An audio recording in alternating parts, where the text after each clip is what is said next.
This time on Poll Hub, we're geeking out a bit with a friend of the Marist poll, Peter Enns from Cornell and Verisight. The polling industry has been adjusting to a rapidly changing world, us included. We're trying to work out how to capture public opinion in this age of fragmentation, and we are going to talk about how Verisight is adapting. Then, how often do you dream? And how often do you have nightmares? There's actually a ton of data around this, and we're digging in. Oh, spoiler alert, it's kind of spooky. Finally, we finish with a data point from 1968 that will seem very, very far in the past. And hi, everybody. Welcome to Poll Hub. I'm JD Dapper. I'm Barbara Carvalho. And I'm Lee Merengoff. Well, we have a special friend to the Poll Hub podcast. Peter Enns is joining us from Cornell. He's a professor of political science and co-founder of Verisight, a data science and polling company, which is known already for its accuracy. So I'm going to put you on the spot, Peter, right off the bat. Thank you, first of all, for coming back on our podcast. The field of public opinion has been in quite a bit of turbulence, for a solid 10 years, although I can't remember the good old days exactly when everything was easy. We always had something we were battling. In 10 or 15 minutes, can you solve for me, why are you so darn accurate in your polls? And that's 2025, you affectionately nailed it. So without sharing all your special sauce, tell us, what's going on up there in Cornell? All right. Thanks, Lee, for that question. Yeah, and I think what the specific results you're referring to that we did with Verisight, and this was a project as part of the voter poll by SSRS. Yeah. And so this was polling that a lot of the major media networks used around the 2025 election. So Virginia, New Jersey, California's Proposition 50, New York City.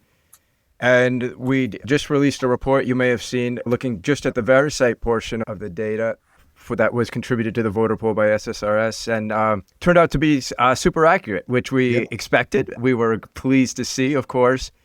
And I think there's a couple of things, and you're right. There's a lot of turbulence in the survey industry, but there's a lot of exciting innovations. Yep.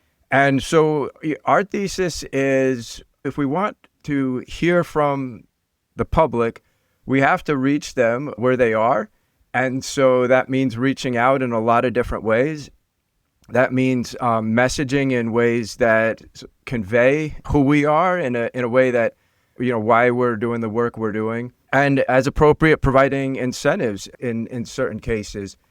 And so really thinking of the individuals taking our surveys as partners in the research endeavor, and trying to think from their perspective. And it's really, it's a pretty, that hopefully feels a little bit like common sense, but it's very different from traditional polling, where we might say, okay, we're going to take one method, we're going to use that method, and that will be how we reach respondents and interview them.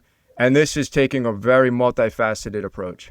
Yeah, and I guess the word hybrid is now being used frequently by lots of folks, although you conveniently didn't explain why it is that your hybrid is better than a lot of other hybrids, because other people are sort of trying to mix and go to get the respondent in ways that they are listening and paying attention or what have you, and yet you guys are obviously finding a way from a sampling side. We'll talk about the other end of the data in a second, but from a sampling side, you're getting clearly the right people. Yeah, we don't know what other people are doing. And look, there's a lot of great survey work being done out there. But, in terms of what we're doing and how it differs, it's hard to know, not knowing what other folks do. But I can say a few of the things. One, we have at Verisight a panel of survey respondents. And so those individuals are recruited, again, through a vast method of approaches.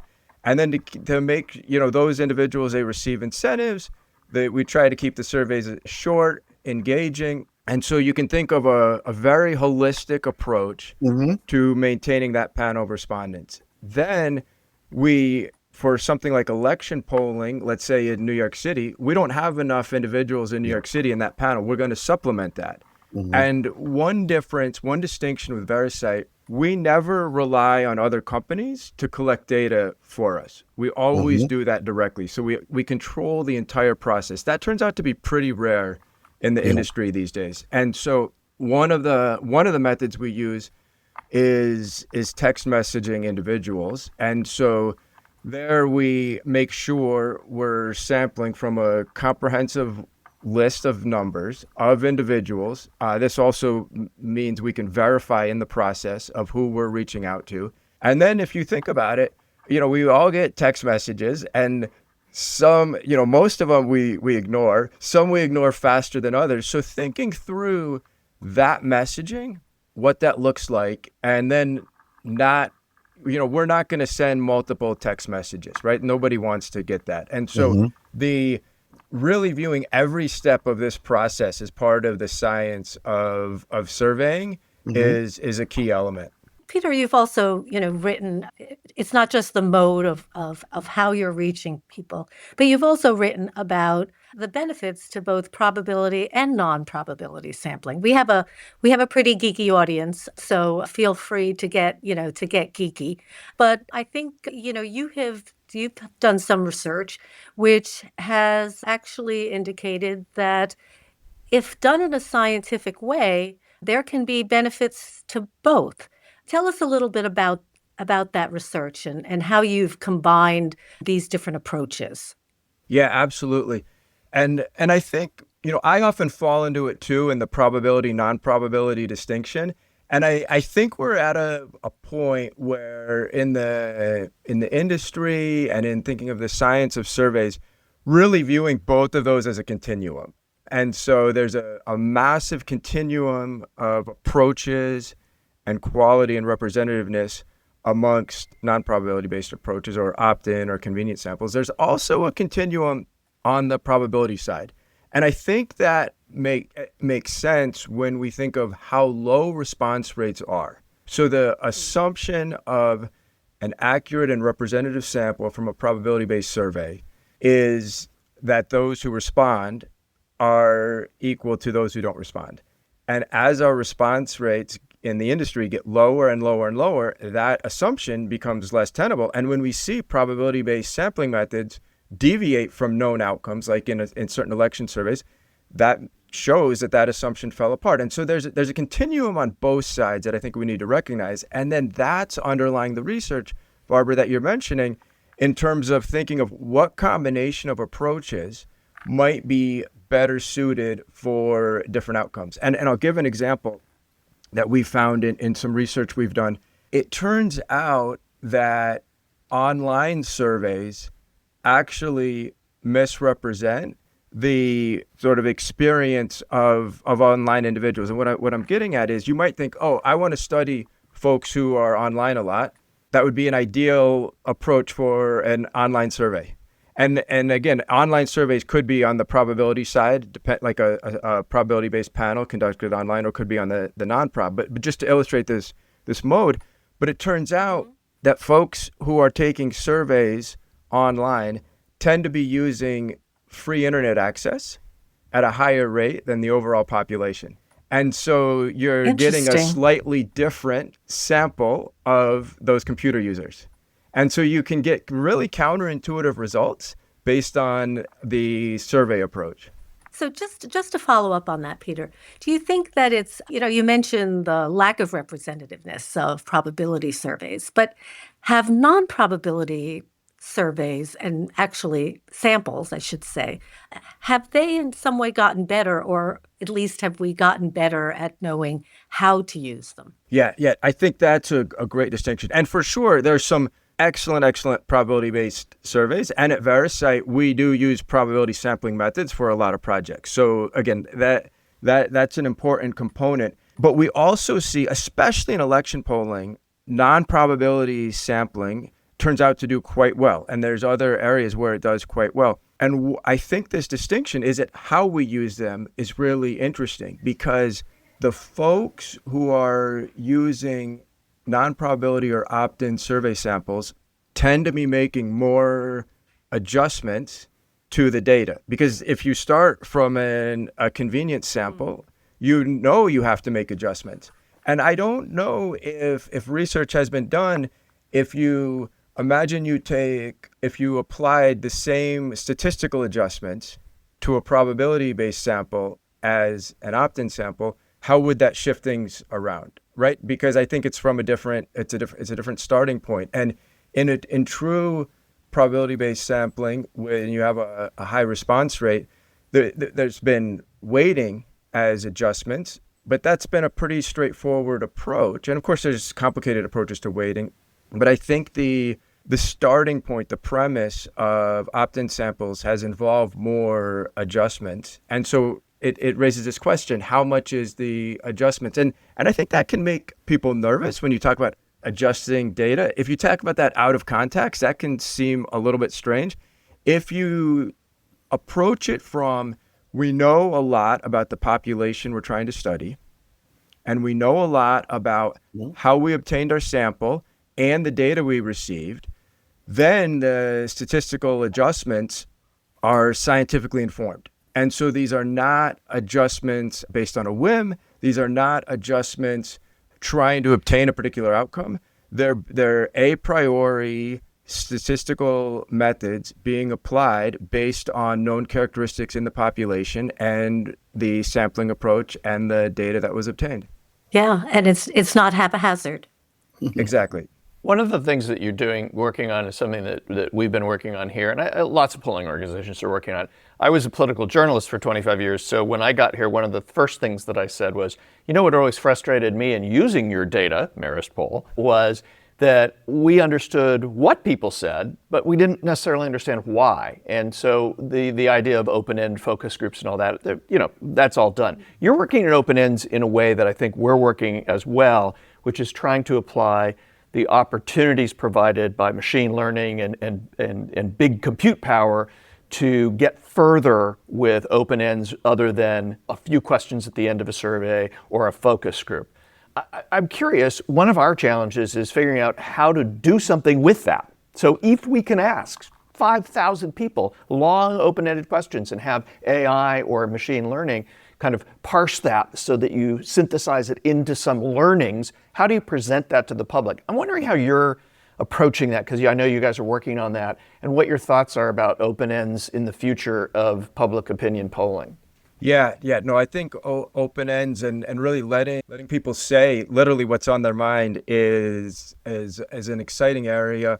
And one project we did, this was in partnership with CNN, some researchers from Georgetown University, the University of Michigan, and SSRS, was the breakthrough poll. And so this was through the 2024 presidential election. Every week, we conducted a survey. About a third of the responses came from SSRS, and about 2/3 came from Verisight. And we asked respondents, about 1,000 each week, what they had heard about the campaign, what they had heard about the candidates. And it was informative in terms of a lot of events in the news are the topics that came up. It also does show, Jay, you kind of hit on two things. One, how do we analyze these open-ended responses? And then how do we convey what we've learned? And so, it's really challenging. There's a lot of exciting innovations, like you mentioned, with AI, large language models, also a lot of innovations with data visualizations. And then I think another potentially limiting factor is how much we ask respondents, the burden of how much open-ended text they produce. And one area is allowing them to just speak their responses, right? As technology changes, it's possible to just have them speak into, let's say, their phone or their computer, and then, that can be recorded very easily. So there's also innovations being done in how we collect this type of data. For those of us who've been into many of these rodeos, how difficult was it for you to jump off the traditional modes of collecting data? Obviously, they were not being helpful because people weren't using phones, but we were all kind of raised in the telephone random digit dial methodology.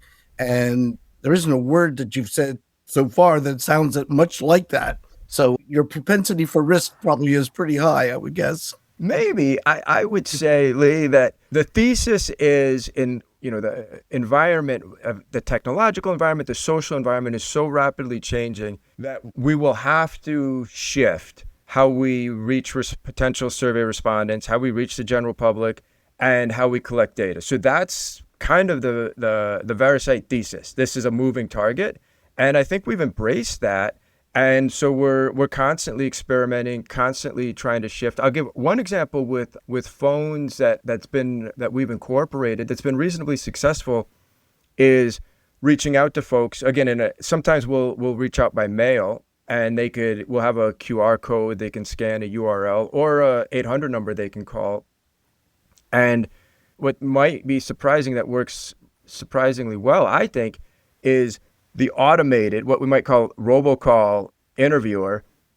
When people choose to call in, that's actually works better in our experience than a live person. Now, calling out, we all know a robocall approach does not work well, but the calling in is, if you are like, okay, wait, this postcard says I'm going to get $10 for a 5-minute conversation, and you call and it's an automated voice, it's kind of a relief. You just hear the questions, you give your responses, and you're done. And so that was an experiment we tried, kind of thought it would fail, but what we found was the automated recording worked better in terms of response rates across various groups. Wow. And interesting. And tell us, before we let you go, Verisight has not been in the business. I know you have been for quite some time, but Verisight is relatively new. Tell us a little bit about it. And I know that you're also working with G. Elliott Morris with the Strength in Numbers folks. Tell us a little bit about organizationally. Who Lee is also a big friend of the Marist Poll. Yes. We've had him on a few times too. He's one of our favorite guests as well. Yeah, he's absolutely terrific. Yeah, so Verisight, I co-founded with a former student, Ben Leff. So he's a student of mine at Cornell. Oh, okay, and cool. we'd stay in touch with some former students.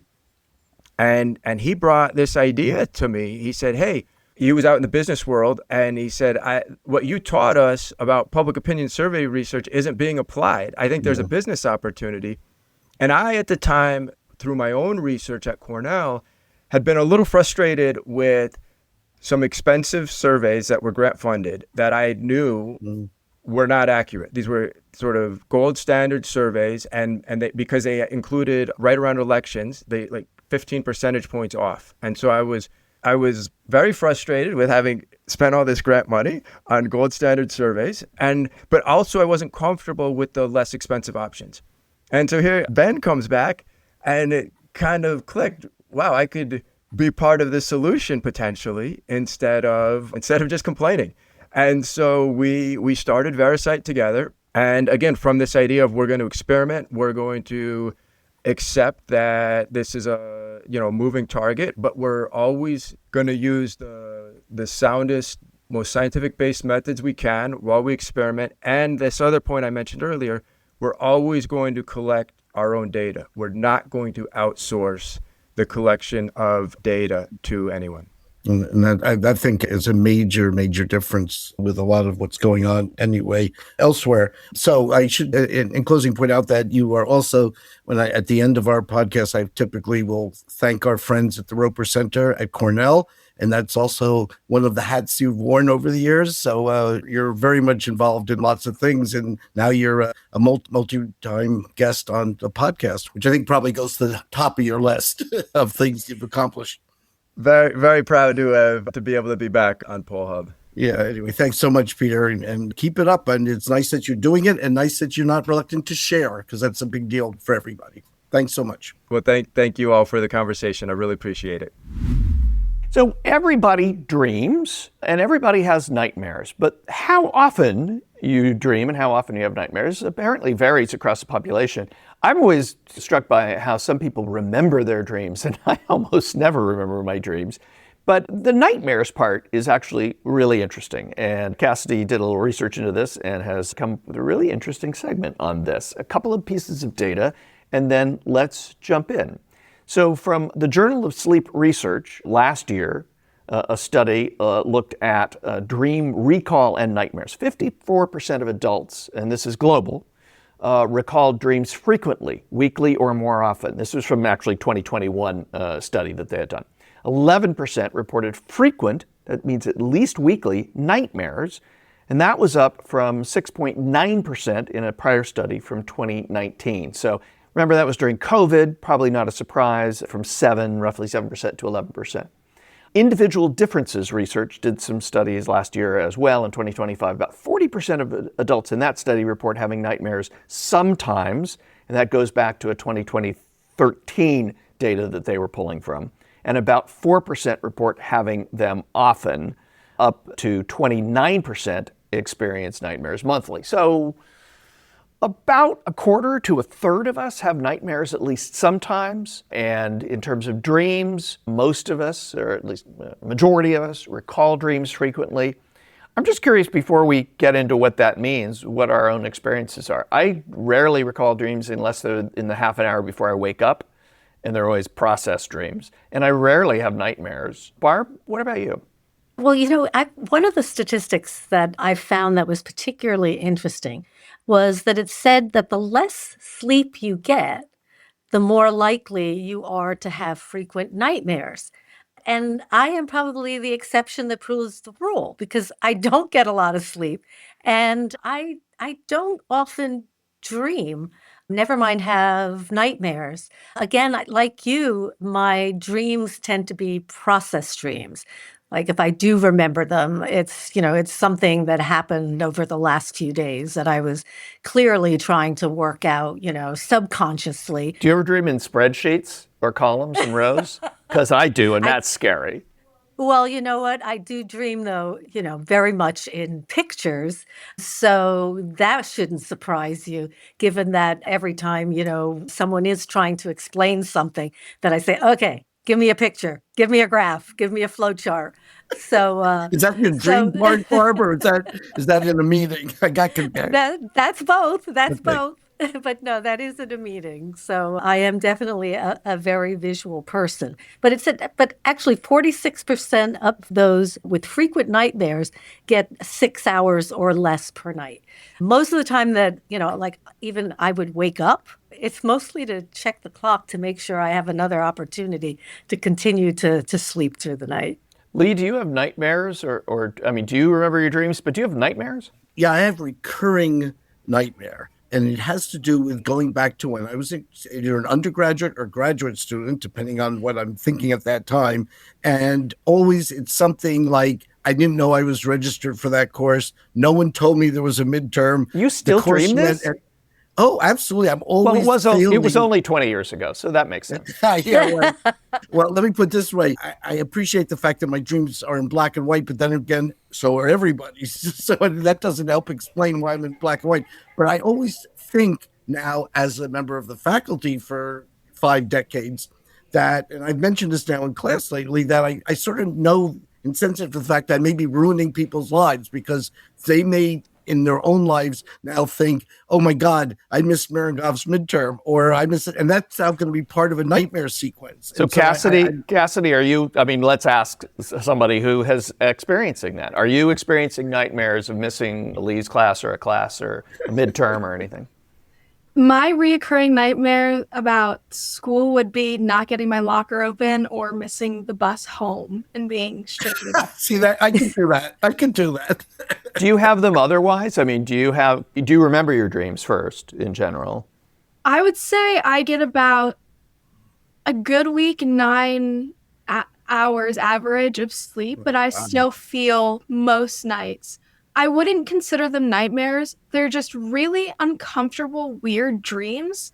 And I recall them during the day. So I don't wake up knowing what I dreamed about. But today on my walk to class, I'm looking down, and if you're at Marist, we have a geese problem. And there's a lot of geese poop all over the sidewalk. So I'm looking down, I'm seeing these geese droppings, and it hits me that it was all in my dream. I was dreaming about all of, it's just the most weird, uncomfortable storylines. But yes, I do remember and have dreams very frequently.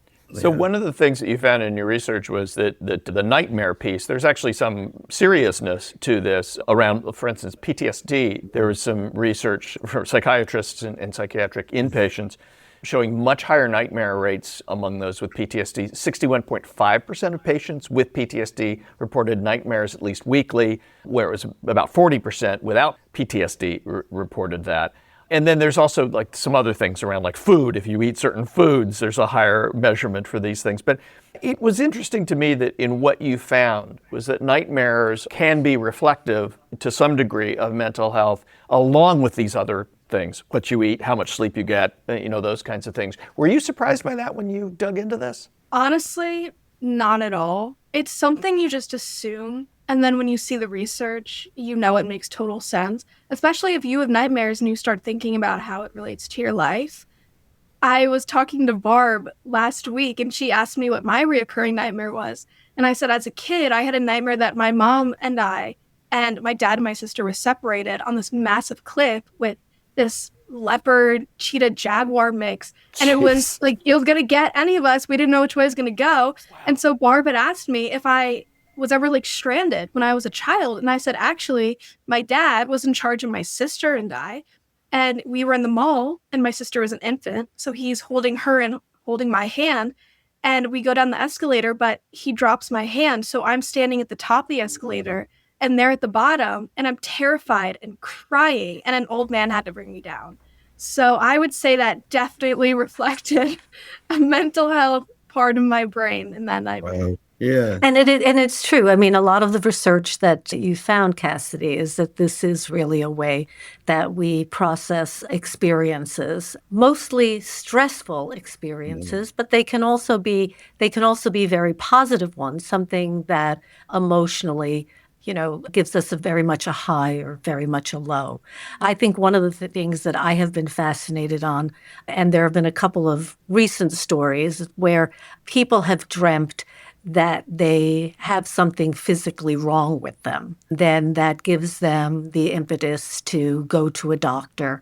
And often they find out that, in fact, they do have, a tumor or some kind of a disease or illness. And it's interesting that it may be a way that our body processes information, both consciously and subconsciously, to our, conscious selves. So I'm just curious because I think Lee, Barb, and I have all talked about the dream, the missing the bus dream or the school dream, or almost everybody has the, appearing in school with not no clothes on, but forgetting to put their pants on or something like that. There's all of those kinds of dreams.